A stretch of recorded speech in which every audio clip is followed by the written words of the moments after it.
Muy buenas compañeros, compañeras, ¿qué tal estás? Hoy te traigo un resumen completo y con todo detalle de un libro que me ha parecido fascinante y que se llama Los 5 lenguajes del amor. Por ejemplo, ¿alguna vez te has preguntado por qué la gran mayoría de parejas, una vez se casan, terminan divorciándose? Hablamos de un 40 o un 50% de la población. ¿Te has preguntado por qué la gran mayoría de parejas parecen no entenderse y que todo se disipa, todo se disuelve una vez pasa el tiempo o una vez pasan los años? Bueno, pues todo esto se explica en este libro con todo detalle y además no solo eso, te explica cuáles son las claves para que realmente este amor real permanezca y realmente esta pareja sea fructífera, que puedas relacionarte realmente en el lenguaje de tu pareja. Mira, ¿sabes qué pasa? Y es que cuando hablamos de amor, normalmente lo que hay es falta de consenso. Por ejemplo, en la sociedad occidental, cuando hablamos de amor pensamos automáticamente en el amor romántico, la típica película de Disney, el príncipe, la princesa, juntos para siempre, pero esto no es así en todos sitios. Por ejemplo, esto que acabo de comentar, este amor romántico, está profundamente arraigado dentro de nuestra psicología, a nivel de creencias, de aprendizaje, lo hemos visto con nuestros padres, las épocas más antiguas, pero no en todos los sitios es así. Por ejemplo, si le preguntaras a un budista por qué es el amor, seguramente contestaría que es una decisión. El actuar en la vida desde el amor y no desde el miedo, no desde el ego, es decir, la decisión de actuar desde ahí. Si le preguntaras, por ejemplo, a un psicólogo evolucionista, te diría básicamente que es la diferencia entre estar enamorado, el enamoramiento, que básicamente es ese proceso bioquímico de oxitocina, de serotonina, respecto a, por ejemplo, un amor mucho más maduro, que tiene que ver más con la comprensión, con el compañerismo, dependiendo de a quién le preguntes, básicamente la respuesta entre lo que es enamorarse, enamoramiento y el amor va a ser totalmente distinta, falta consenso. No obstante, vamos a centrarnos en las características y lo que nos aporta el autor en este libro y básicamente hace una diferenciación entre lo que es el enamoramiento o lo que es el amor más maduro, que es una decisión. De hecho, explica básicamente que la gran mayoría de personas tenemos una intención o tenemos muy arraigado lo que es el amor más a nivel clásico, ¿no? Ese amor clásico de Disney, príncipe, princesa y todo eso. Esto está muy arraigado en nuestra psicología, pero realmente no es el amor real. Esto simplemente es una ilusión. Porque hay que diferenciar entre lo que es el enamoramiento, que es básicamente un proceso biológico, un proceso químico, donde hay un montón de cuestiones que no dependen de ti y que son instintivas, de lo que es el amor real, que aparece justamente después y que es una decisión, es una intención, es algo que tienes que cultivar. Básicamente este libro se fundamenta en lo que son los 5 lenguajes del amor y explica que cada persona tenemos una forma diferente de comunicarnos a nivel de amor. Tenemos diferentes formas, al igual que por ejemplo la gente que vive en China pues habla chino, la gente que vive en España habla español, la gente que vive donde sea tiene diferentes idiomas y hay veces que por ejemplo intentamos hablar con otra persona y lo que ocurre es que sin darnos cuenta estamos hablándole en nuestro lenguaje, esa persona nos habla en su lenguaje y lo que hay es una falta de comunicación. Y es que, pues si tú hablas chino y yo hablo español, seguramente no nos entendamos. Yo tengo que hacer el esfuerzo por hablar chino y tú tendrás que hacer el esfuerzo por hablar español. Y esto mismo es lo que ocurre con el amor. El autor, Gary, básicamente lo que explica es que todas las personas tenemos un tanque emocional que poco a poco vamos llenando con gotitas de agua, con moneditas de amor. ¿Y qué es lo que ocurre? Pues lo que ocurre es que cuando este tanque, este recipiente está lleno de amor y está lleno a nivel emocional, es mucho más fácil que actuemos de forma correcta, que tengamos una buena relación, pero según vamos bajando este tanque emocional, lo que ocurre es que llegan las discusiones, cosas en las que no estamos de acuerdo, y todo se vuelve mucho más turbio y todo se vuelve mucho más complicado. Por lo tanto, la clave principal para llenar este tanque de amor consiste en comunicarte en el lenguaje específico en la que tu pareja habla el amor en este caso, y hacer exactamente eso que tienes que hacer dentro de ese lenguaje para que este tanque se vaya llenando y para que la relación sea mucho más fructífera. Entonces, concepto número 1. Todas las personas hablamos un lenguaje de amor distinto. Veremos después cuáles son estos lenguajes. Y punto número 2, todos tenemos un tanque emocional, una hucha emocional que podemos ir llenando cuando nos comunicamos de forma correcta con este lenguaje o vaciando cuando lo que ocurre es que yo te hablo en español, tú me hablas en chino, no nos entendemos y entonces entendemos que lo que no hay es amor. Pero no hay amor, no es que no haya amor, es que lo que no hay es comunicación. O puede que haya comunicación, pero no hay comunicación que realmente esté conectando entre ambas personas. Así que, concepto número 1, cada persona tiene un lenguaje distinto de amor. Concepto número 2, todos tenemos un tanque emocional que cuanto más lleno, mejor va todo, cuanto más vacío, peor va todo. Básicamente, el autor, Gary, dedica mucho tiempo a explicar cuál es el proceso de enamoramiento y lo explica súper bien, con un montón de historias, de metáforas, te lo explica súper bien. Básicamente explica que es un periodo de euforia y es algo que no depende de ti, es una cuestión puramente instintiva. Biológicamente y evolutivamente estamos diseñados para enamorarnos y para sentir todo eso que sentimos cuando conocemos a esa persona tan especial, ¿no? esa oxitocina, serotonina, dopamina, hace básicamente que entres en un proceso de obsesión, donde todo parece que es perfecto, donde todo parece que es la mujer o el hombre de tu vida, donde todo parece que no hay problema, no hay fallo. ¿Qué es lo que ocurre? Que esto es un periodo en el que realmente estás engañado, realmente estás obsesionado. No es algo voluntario, es una cuestión prácticamente primitiva. ¿Por qué? Por un lado, porque a nivel neuroquímico tú estás diseñado para ver todo lo perfecto de esa persona. Incluso pone ejemplos súper brutos, ¿no? Por ejemplo, de que pues te enamoras de una persona que tiene un cuadro psiquiátrico muy complicado, pero tú no lo ves, te haces autocreerte de que no pasa nada, de que ya se ha corregido todo eso. Pero realmente es una cuestión neuroquímica y en la cual tú estás ciego. No puedes ver absolutamente todo lo que realmente hay. Y a pesar de que tu entorno lo vea y te diga que no está correcto, tal y cual, tú vas a hacer caso omiso y vas a centrarte únicamente en lo que quieres ver. Y básicamente que estás obsesionado y básicamente que estás totalmente cegado. Claro, a esto hay que sumarle otra cosa. Y es que en ese proceso inicial en el cual estás conociendo a alguien, la otra persona principalmente va a mostrarte la cara que quiere que veas. Pero hay muchas cosas que no te está mostrando y que con el tiempo vas a empezar a descubrir. Entonces, claro, se juntan dos cosas. Y es, por un lado, estás predispuesto a obsesionarte, estás predispuesto a prestarle atención a todas aquellas cosas positivas, estás sesgado y que te llaman la atención. Y por otro lado, evidentemente, las cosas pues más negativas o que no te quieren mostrar van a estar mucho más ocultos, por lo menos en esta fase inicial de este enamoramiento. El autor explica que básicamente este proceso de enamoramiento dura más o menos en la gran mayoría de personas de media en torno a 2 años. Y en este periodo es cuando la gente toma las peores decisiones. Como por ejemplo, casarse, ir a vivir juntos. Es decir, estás tan cegado y tan lleno de hormonas que realmente tomas la decisión de, por ejemplo, casarte y después lo que ocurre es básicamente que te divorcias. Es un periodo en el cual la oxitocina hace su trabajo y lo que ocurre es que sientes una conexión espectacular, sientes un vínculo muy grande, es decir, realmente lo que sientes es un vínculo muy fuerte y además la oxitocina lo que hace es generarte cierto altruismo, es decir, es una etapa en la que tú te vuelcas mucho en la otra persona, es una etapa en la que se genera tanto vínculo químico en el que tú tienes tendencia a hacer cosas por la otra persona. Pero ¿qué es lo que ocurre? Que claro, este altruismo es temporal, porque cuando la oxitocina va bajando, realmente lo que el autor explica es que las personas somos egocéntricas y dejamos de poner el foco en la otra persona y pasamos a poner el foco en nosotros mismos y en que realmente pues estemos bien o nos vaya bien. Entonces claro, hay un cambio, y es que hay un vínculo muy fuerte basado en la oxitocina. Ese vínculo nos hace ser más altruistas y prestarle mucha más atención a esa persona, pero poco a poco eso se va quitando, vamos sintiendo menos conexión y además vamos centrándonos mucho más en nosotros mismos. Por lo tanto, ¿qué es lo que ocurre? Que al principio es como que nada puede interponerse entre lo que tú tienes con esa persona y contigo mismo. Es como que todo es perfecto, es como una balsa de aceite que está perfecta. Pero cuando pasa el tiempo, pasa este año, pasan estos 2 años, te vas dando cuenta, vas descubriendo cosas que no te cuadran, actitudes que no te gustan, esas cosas que parecían estar ahí pero que tú no veías, o que incluso a veces incluso tampoco estaban, porque trataban de ocultarse. Esto es el periodo de enamoramiento. ¿Cuándo empieza a complicarse? Empieza a complicarse cuando todo este cóctel de sustancias a nivel químico empieza a diluirse, tú empiezas a centrarte mucho más en ti mismo, empieza a romperse este vínculo tan químico del cual tú no eres responsable, porque recuerda que esto es una cuestión primitiva, y entonces empiezan a salir pues todas aquellas cosas que se basan mucho más en el egocentrismo y por supuesto que antes estaban ahí ocultas y que ahora se empiezan a mostrar, porque básicamente el tiempo hace que se muestren. ¿Qué es lo que ocurre? El autor explica que, claro, cuando esto pasa, cuando esto ocurre y empieza a salir pues todo esto debajo de la alfombra, estas cosas que no te gustan, esto o aquello, básicamente hay varias decisiones. Por ejemplo, la primera decisión, que es la que se ha tomado en épocas antiguas, por ejemplo con tus padres o tus abuelos, es: vale, no me gusta esta persona, o por lo menos hay muchas cosas que no me gustan, o que al principio no sabía que estaban y resulta que ahora sí que están, y tomamos la decisión de continuar con la relación. Esto, por ejemplo, es lo que se ha hecho de forma tradicional con épocas antiguas. Tus padres, tus abuelos, quizá hay muchas cosas con las que no están de acuerdo, hay muchas cosas que no se gustan o que no les convencen, pero deciden continuar con la relación. La segunda alternativa es lo que está ocurriendo ahora mismo, y es que cuando esto pasa, y pasa ese año o pasan esos 2 años, lo que ocurre es que no me gusta, por lo tanto nos divorciamos, que es lo que ocurre básicamente con el 40 o 50% de la población. Toman la decisión de divorciarse.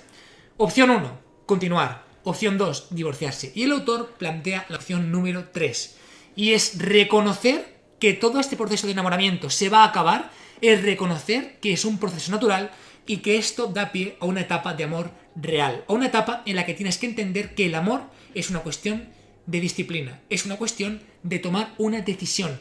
Tú tienes que tomar la actitud de realmente estar con esa persona y de realmente trabajar trabajar el amor con esa persona. La verdad que esto es un concepto que me ha encantado y que rompe por completo pues, muchas cosas que pensamos, ¿no?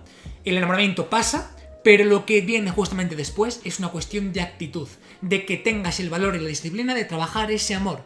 Es decir, de aquello que tiene que ver con el compañerismo, la comprensión, el que seáis compañeros de vida, apoyo incondicional, y eso se trabaja, y es una decisión diaria. Opción 1, mantener la relación aunque no te guste y estando mal. Opción 2, divorciarte. Opción 3, tomar la decisión y la actitud de entender que el amor es una cuestión de disciplina y de trabajarlo de forma diaria. Me ha parecido brutal.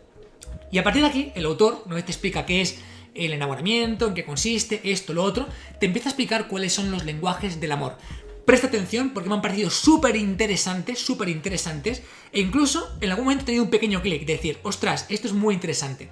Bueno, básicamente, como he dicho antes, explica que cada persona se comunica en amor de forma distinta. Hay 5 lenguajes y cada persona le da una prioridad diferente y se comunica de una forma diferente en cuanto al amor. El primer lenguaje tiene que ver con las palabras de afirmación, es decir, palabras bonitas, palabras de ánimo, un qué guapa estás o qué guapo estás, palabras amables, palabras humildes y conversaciones que estén vinculadas, que tengan vínculo y que se basen en la humildad. Es decir, tener buenas conversaciones, tener buenas palabras y tener siempre un buen cumplido cuando realmente te nazca tener ese cumplido, ¿no? Por ejemplo, hay personas a las que les cuesta pues un poquito más el decir un cumplido, o el decir un qué guapa, un qué guapo, o qué bien lo haces, o jolín, cómo te estás esforzando. Ese tipo de palabras que cuestan tan poco. Hay personas que su lenguaje del amor principal se basa en esto, en este reconocimiento, en estas palabras. Y si tú no se lo estás dando, realmente hay un conflicto, realmente no hay una conexión a nivel de este lenguaje del amor. Lenguaje del amor número 1. Palabras. Palabras afirmativas, palabras de ánimo, palabras amables, palabras humildes, conversaciones que sean interesantes, etcétera, etcétera, etcétera. ¿Cuál es el lenguaje del amor número 2? Súper importante para muchas personas. Pasar tiempo de calidad, tiempo de unión, buenas conversaciones, hacer planes juntos, hacer cosas que merezcan la pena, pero con ciertas características. Por ejemplo, si tú hablas con tu pareja, que sea un contacto visual constante. No hacer más cosas a la vez, únicamente que sea una conversación de conexión. Entender y empatizar con sus sentimientos y con lo que te está contando.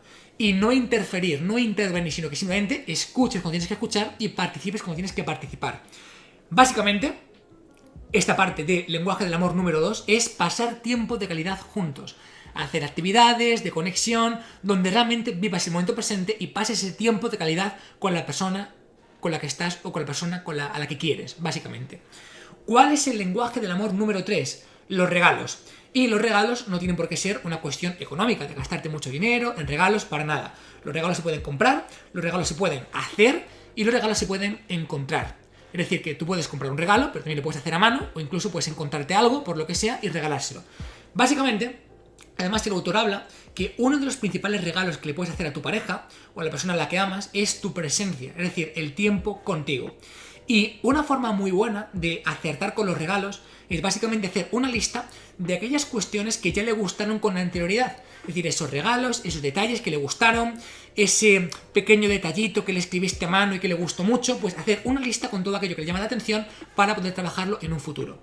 Lenguaje del amor número 1, palabras afirmativas. Lenguaje número 2, tiempo de calidad. Lenguaje número 3, regalos. ¿Cuál es el lenguaje número 4? Los actos de servicio. Por ejemplo, si tu pareja o la persona a la que quieres valora mucho que hagas la cama, que de vez en cuando hagas la cena, que los actos de servicio es otra forma con la que mucha gente se comunica desde el amor.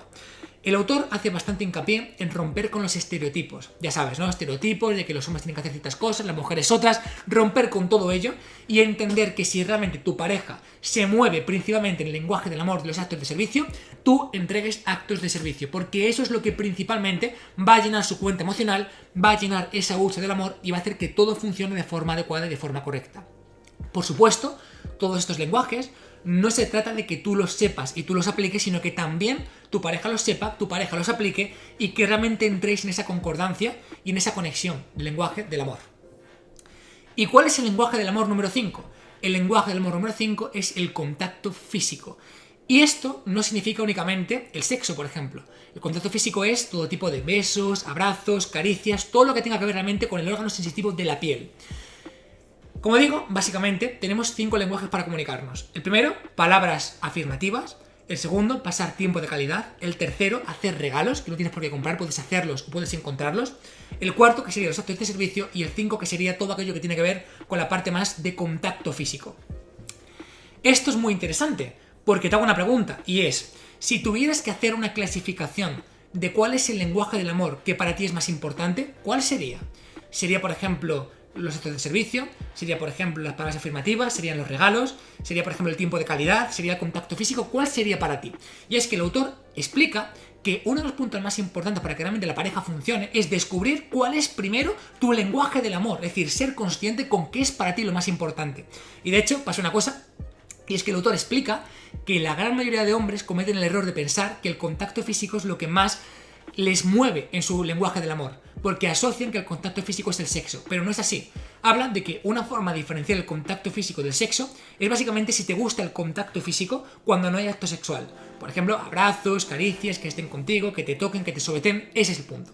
Entonces, detectar cuál es tu lenguaje del amor es el primer paso para saber qué es lo que tú quieres, para que la otra persona pueda saber qué es lo que tiene que dar y después interpretar qué es lo que tu pareja quiere, en ese caso en concreto.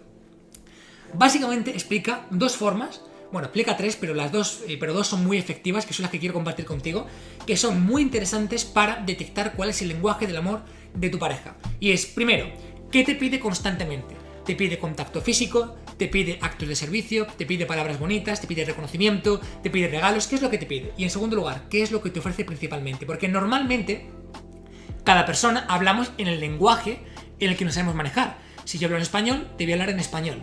Si yo hablo, por ejemplo, en el lenguaje del amor del contacto físico, seguramente es una persona que te toque mucho, tal igual, pero puede que no sea tu lenguaje. Entonces, tu pareja, ¿en qué lenguaje te está hablando? Te habla haciéndote, por ejemplo, muchos actos de servicio, con regalos, con palabras, con contacto, ¿cómo te está hablando?